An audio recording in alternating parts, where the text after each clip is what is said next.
Schools have started to announce cancellations and e-learning days ahead of a major winter storm that could drop upwards of 2 feet of snow on parts of northern Minnesota. A winter storm watch is in effect across multiple northern counties, while a blizzard warning is in effect along Minnesota's North Shore, where a ridiculous 16 to 24 inches of snow could fall. The National Weather Service has also warned that power outages are possible from wet, heavy snow and winds gusting to 60 miles per hour. While the North Shore is pummeled by feet of snow and winds powerful enough to leave thousands without power, there's a chance for a band of snow to develop on the south side of the storm system and bring light accumulations to the Twin Cities on Wednesday. It remains uncertain with where exactly this band of precipitation sets up, so slight changes in the forecast are possible later today, the National Weather Service says.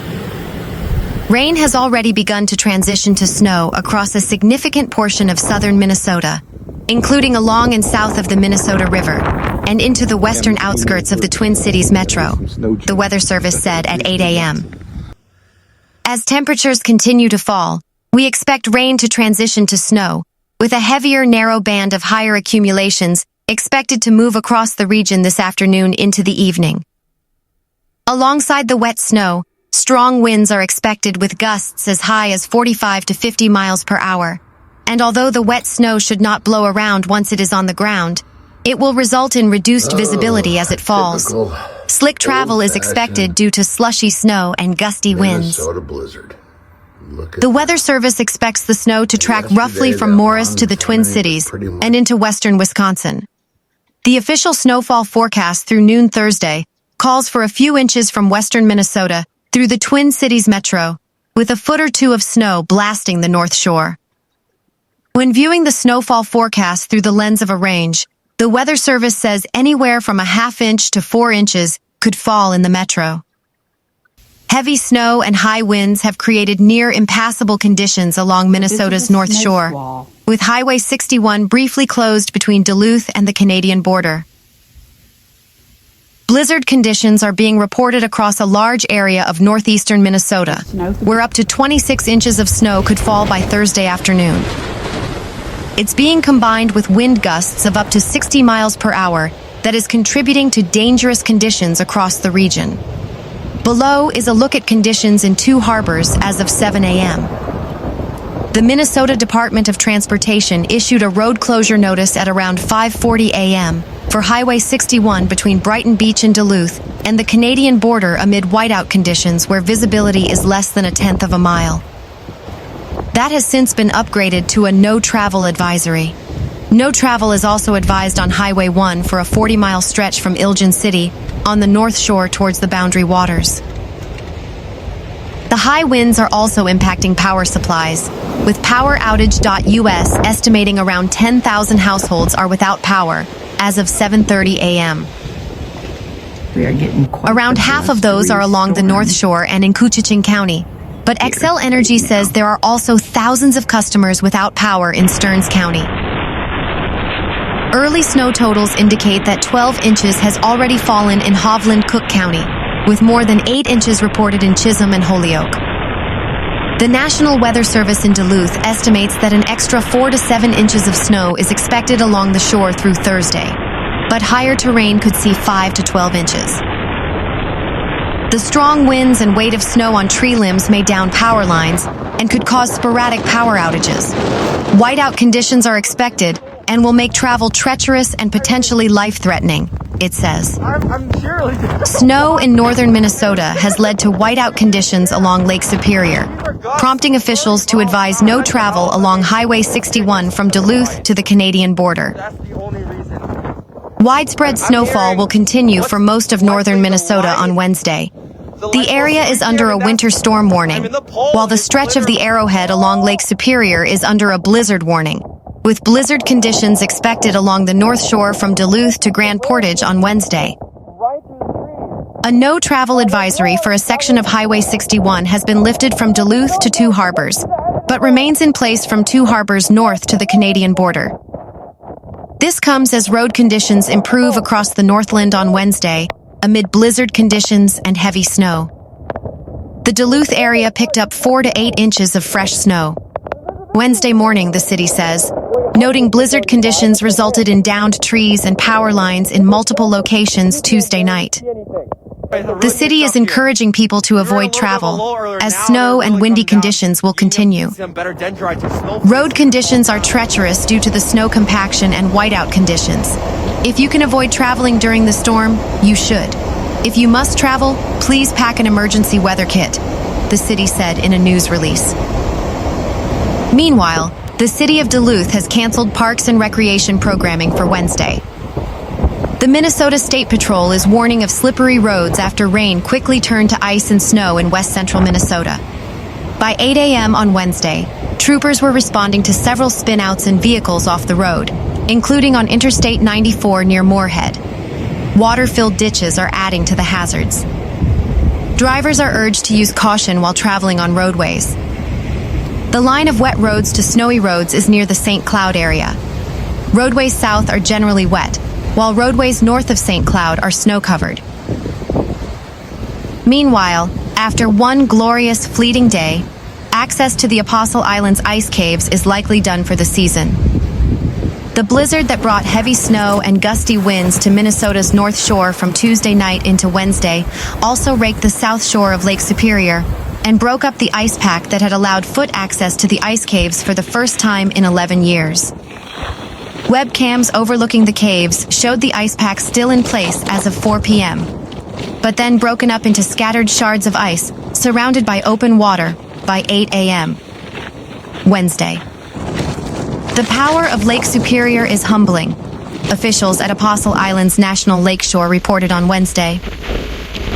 As for the prospects of the ice pack reforming yet this winter, park officials said the stretch of sub-zero temperatures and calm winds that formed stable ice is unlikely to return before spring.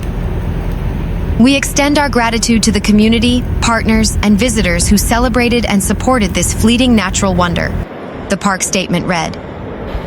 Thousands of people flocked to see the ice caves on Monday, the first day that ice conditions allowed park staff to open foot access since 2015. But the approaching storm prompted officials to close the access on Tuesday, and now the path all those visitors used on Monday is gone. The ice caves, located a few miles east of Cornucopia, Wisconsin, are formed by water seeping down through the sandstone cliffs and freezing into icicles and other ice formations, similar in appearance to rock formations in a cave. The icy display also can be enhanced by spray from Lake Superior waves. The caves, minus the icicles, are accessible to kayakers during the summer, but access on foot requires a solid, stable ice pack along the shore. The city of Duluth provided an update on the blizzard conditions in the city and is calling roads treacherous. According to the city of Duluth, the city's full available fleet of 40 plow trucks and motor graders will be out on its 530 miles of roadway clearing snow and ice and laying down grit material throughout the day on Wednesday. But residents should expect progress to be slow due to current weather conditions. City of Duluth snowplow operators have completed a full pass on the city's P1 roadways and continue to focus on the P1 road network. Plow operators will also work into the Priority 2 road network, residential streets, as conditions allow throughout the day. Whiteout conditions and heavy moisture content continue to reduce operators' capacity. The city of Duluth asks residents to avoid driving if they can, and to give the plow operators plenty of room if they must be on the roads. It'll be a massive storm. Remember, take it slow on snow and ice, said city officials. City officials shared a reminder to be mindful of parking regulations, saying that parked vehicles and illegally parked vehicles continue to be an issue that prevents snowplowing progress. That's never seen one. Alternate side parking is on the odd side of the street this week. For more information on our snow and ice policy, please visit https://duluthmn.gov/snow/. The city will continue to provide updates on snowplow operations as conditions warrant. The city thanked residents for their patience and understanding as crews work to maintain roads during and after snow events. Winter weather is returning to Utah, bringing snow, strong winds, and likely commute impacts from the Salt Lake Valley to the Wasatch back. The National Weather Service in Salt Lake City has issued a winter weather advisory for much of the Wasatch Front and northern Utah valleys, while a winter storm warning remains in effect for the mountains, including Park City and the Cottonwood Canyons. Snow is expected to increase through the morning hours Wednesday, with the most widespread and steady snowfall developing late morning into mid-afternoon along the Wasatch Front. A winter weather advisory remains in effect from 8 a.m. to 7 p.m. Wednesday for the northern Wasatch Front, Salt Lake Valley, Utah Valley, Toole and Rush Valleys, eastern Box Elder County, and eastern Juab/Millard counties. Cities included are Salt Lake City, West Jordan, Sandy, Bountiful, Ogden, Brigham City, Toole, Provo, Lehigh, Payson, Nephi, Fillmore, Scipio, Snowville, and Grantsville. Forecasters call for 1 to 4 inches of snow in valley locations, with locally up to 6 inches along bench areas. Wind gusts could reach 50 miles per hour. The heaviest snowfall is expected late morning through mid-afternoon, with snowfall rates near 1 inch per hour at times. The timing raises the potential for slick roads during both the tail end of the morning commute and the evening drive home. Showery snow may linger into the afternoon and early evening. A winter storm warning remains in effect until 5 a.m. Thursday for the Wasatch Mountains, north and south of I-80, and the western Uinta Mountains, including the Wasatch Back. Mountain areas are forecast to receive 1 to 2 feet of snow, with locally up to 30 inches possible in the upper Cottonwoods. Wind gusts may reach 60 miles per hour. A period of heavy snow is expected early Wednesday, with snowfall rates of 1 to 2 inches per hour likely, and higher rates possible in the upper Cottonwoods. Lingering snow showers are expected through the day behind a cold frontal passage. Traction restrictions are likely on canyon roads and other mountain routes. The Utah Department of Transportation says road conditions can deteriorate quickly during heavier bursts of snow and strong winds, particularly along major corridors and canyon routes.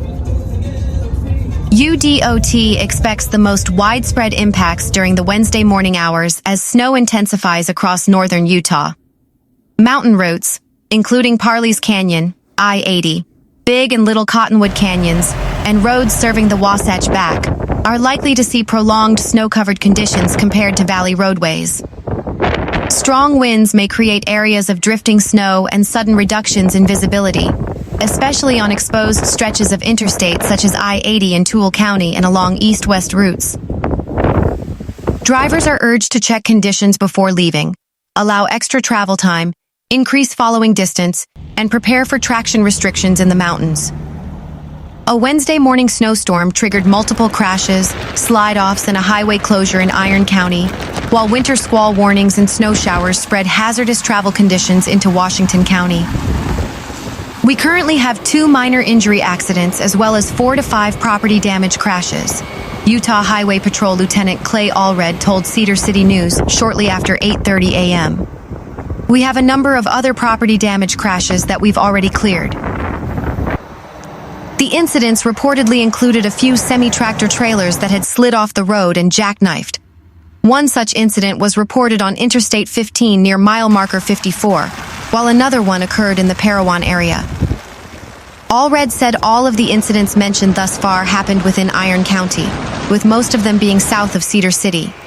Motorists are advised to travel with caution and expect delays. In addition, State Route 14, the road through Cedar Canyon, is currently closed, Allred said. According to a road weather alert posted on Utah Department of Transportation's website, more snow is expected throughout the state on Wednesday. Southern Utah will see snow become more widespread heading into the morning, with periods of moderate to heavy snow expected through midday, according to the alert, which includes a map showing the extent of the high caution areas.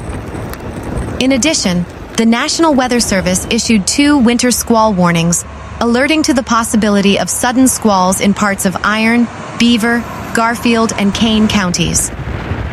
According to the warnings, the squalls can produce winds in excess of 35 miles per hour and quickly limit visibility. in addition to dropping 1 to 2 inches of snow in a short period of time. Roads mentioned in the warnings include I-15 between mile markers 46 to 110, Utah Route 21 between mile markers 86 to 107, Utah Route 56 between mile markers 34 to 61, U.S. Route 89 between mile markers 110 to 174, and Utah Route 12 between mile markers 0 to 9. Consider avoiding or delaying travel until the snow squall passes your location, states one of the warnings. If you must travel, use extra caution and allow extra time. Rapid changes in visibility and slick road conditions may lead to accidents. At approximately 10:15 a.m., snow showers began impacting parts of Washington County, including the St. George metro area. According to the National Weather Service in Salt Lake City, snow showers were reported from approximately 10 miles north of Quail Creek State Park to near the Virgin River Campground and moving east at about 30 miles per hour. Communities potentially affected include St. George, Washington, Hurricane, Santa Clara, La Verkin, Ivins, Tokerville, Leeds, and Virgin, as well as Quail Creek State Park, Sand Hollow State Park, and Snow Canyon State Park. The advisory includes I-15 between mile markers 1 and 25, and State Route 18 between mile markers 0 and 8. Forecasters said wind gusts in excess of 35 miles per hour are possible with the snow showers, along with isolated accumulations of up to 1 inch under the heaviest bands.